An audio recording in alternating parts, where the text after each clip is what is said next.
Hello everyone, welcome to Mind Blowing Maths.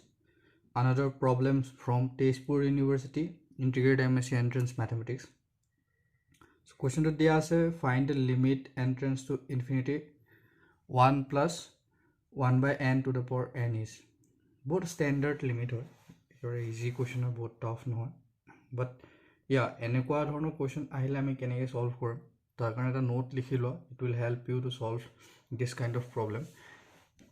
Jeta n tends to infinity hoy 1 by n goes to 0, so 1 to the power infinity form ase question to ki ase so ever 1 plus 1 by n to the power n limit n tends to infinity.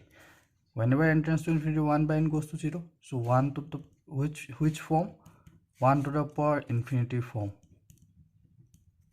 Jetia 1 to the power infinity form of problem to thake আমি এই ফর্মুলাটো use কৰিম কি দিয়া আছে if limit f of x tends to a is equal to 1 আৰু limit x tends to a phi of x goes to infinity, then f of x to the power phi of x হলে কি হ'ব e to the power k হ'ব, where k is equal to phi of x into f of x minus 1 limit x tends to a.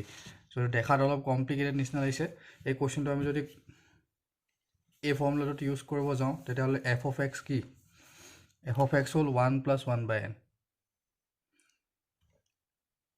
x goes to a, ইয়াতে x goes to কি infinity, ইয়াতে n goes to infinity, তো এইটো f of x ওপৰ n টো কি হয় phi of x goes to infinity whenever n goes to infinity, তো এইটো ফৰ্মত আছে আমি k ফাইন কৰিব লাগে k is equal to কি হ'ব limit n tends to infinity phi of x or জায়গাত কি লিখিম n, f of x কি হয় 1 plus 1 by n minus 1.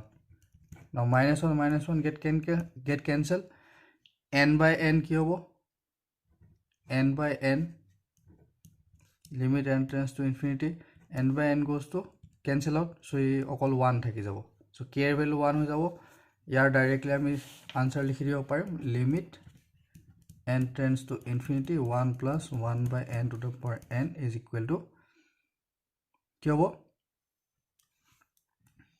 e to the power k, so e to the power 1.